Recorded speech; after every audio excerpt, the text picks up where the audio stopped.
मी सध्या छत्रपती संभाजीनगरमध्ये क्रांती चौक येथे आहे। आपण पाहू शकतो की इथे सर्व हिंदू समाज आणि हिंदू संघटना एकत्र आलेल्या आहेत। काँग्रेसचे नेते विजय वट्टीवार यांच्या विरोधात मोठ्या प्रमाणात घोषणाबाजी करण्यात येत आहे आणि त्यांचे जे फोटो आहेत त्याला चप्पल सुद्धा मारण्यात येत आहे। विजय वट्टीवार यांनी केलेल्या एका वक्तव्याचा हा जाहीर निषेध आहे। नेमकं कारण काय आहे आणि कशामुळे तुम्ही निषेध करताय? काल विजय वडेट्टीवार यांनी आमच्या हिंदू धर्माचे जगद्गुरु नरेंद्राचार्यजी महाराज आमचे गुरु यांच्याबद्दल नीच वक्तव्य केलं। त्यांना एकेरी नामवलं संबोधलं आणि त्याने आमच्या हिंदूंची आमच्या जगद्गुरु श्रींची नाक रगडून माफी मागितली पाहिजे।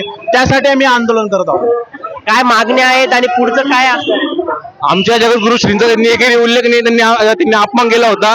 त्या हरामखोरांनी आमच्या जगद्गुरु श्रींची लोटांगण घालून माफी मागितली पाहिजे, एवढी आमची मागणी आहे।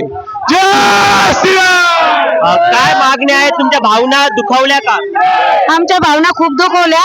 जगाचे जगद्गुरु हे तर आम्हाला न्याय भेटलाच पाहिजे। जोपर्यंत न्याय भेट नाही तर असेच आंदोलन चालू राहतील। श्री संप्रदाय एक प्रकारे तुम्ही चपलाने त्यांना मारताय, यातून कुठेतरी द्वेष निर्माण होतोय। हो, प्रत्येकाच्या अंतःकरणात त्या भावना जागृत होत आहे की जगद्गुरु माऊलींबद्दल त्यांनी अपमानास्पद वक्तव्य केलेलं आहे, ते फार घृणास्पद आहे आणि जोपर्यंत ती जाहीर माफी मागत नाही तोपर्यंत आम्ही गप्प बसणार नाही। आपण पाहू शकतो की मोठ्या प्रमाणात इथे जे भाविक आहेत, त्यांचे जे श्रद्धाळू आहेत आणि अनुयायी आहेत, त्यांच्या मनात कुठे ना कुठे विजय वट्टीवार यांच्याबद्दल द्वेष निर्माण झालेला आहे। हिंदू संघटना असो किंवा हिंदू श्रद्धाळू ते एकत्र झाल्यात आपल्याला पाहायला मिळत आहे। त्यांच्या फोटोला चप्पलचा हार घालण्यात आलेला आहे आणि चप्पलने त्याला मारण्यात सुद्धा येत आहे। इथे कुठे ना कुठे त्यांच्या विरोधात क्रोध दिसत आहे।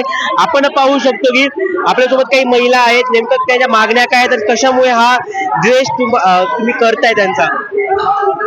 हे बघा, खंत वाटती हिंदू धर्माचा व्यक्ती असून हिंदू असून आज जगद्गुरु श्री अनंत श्री विभूषित जगद्गुरु रामानंदाचार्य श्री स्वामी नरेंद्राचार्य सारख्या देवाला काय करतायत? तर तुम्ही असा अपशब्द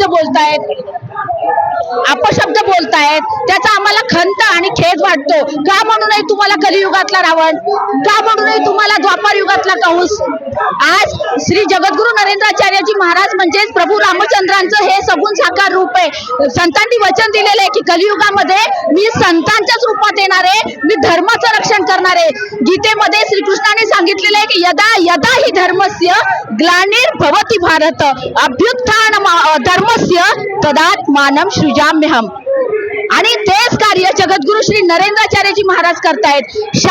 शांती परब्रह्म ज्यांना म्हटलेलं आहे आपण, की ज्यांनी हिंदू धर्म म्हणजे काय आहे, अनेकांचे व्यसनमुक्त संसार करून आज नंदनवन केलेलं आहे। त्यापैकी मी एक आहे की ज्यांनी माझ्या संसाराचं नंदनवन फुलवलेलं आहे आणि ते केवळ कुठलाही एकही रुपया न घेता भक्ती मार्गाने केलेलं आहे। म्हणून आज आम्हाला एवढं दुःख झालेलं आहे की जगद्गुरु श्री नरेंद्राचार्यजी महाराजांसारख्यावर आपलाच हिंदू व्यक्ती एकीकडे जगद्गुरु शांतताचा संदेश देत आहे, एक सगळ्यांना विसरून राहण्याचा संदेश देत आहे, पण दुसरीकडे त्यांचे जे अनुयायी आहेत ते खालच्या पातळीवर बोलताय किंवा इथे आपण बघू शकतो की क्रोध निर्माण करताय, हे कितपत योग्य आहे?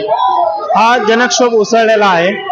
आमच्या आशास्थानावरती ज्यांनी ठेस पोहोचवलेली आहे, आमच्या आशास्थान हिंदू धर्मीयांचं श्रद्धास्थान असलेलं जगद्गुरु श्री नरेंद्राचार्यजी महाराज यांच्याबद्दल त्यांनी जे वक्तव्य केलेलं आहे त्याची ही प्रतिक्रिया असून माझी समस्त हिंदू धर्मियांना विनंती राहील की विजय वडेट्टीवार याने ही माफी मागितलीच पाहिजे।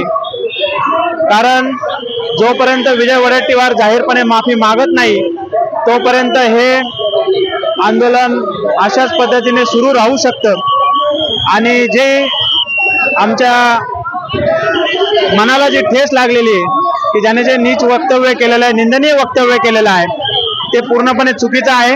श्री गुरुदेव। आपण पाहू शकतो की जे काही त्यांचे अनुयायी आहेत त्यांचं म्हणणं आहे की विजय वट्टीवार यांनी माफी मागावी आणि त्यांनी जर माफी मागितली नाही तर आम्ही अशाच प्रकारे पुढेही आंदोलन करू। मी राम बुधवंत, नवराष्ट्र न्यूज, छत्रपती संभाजीनगर।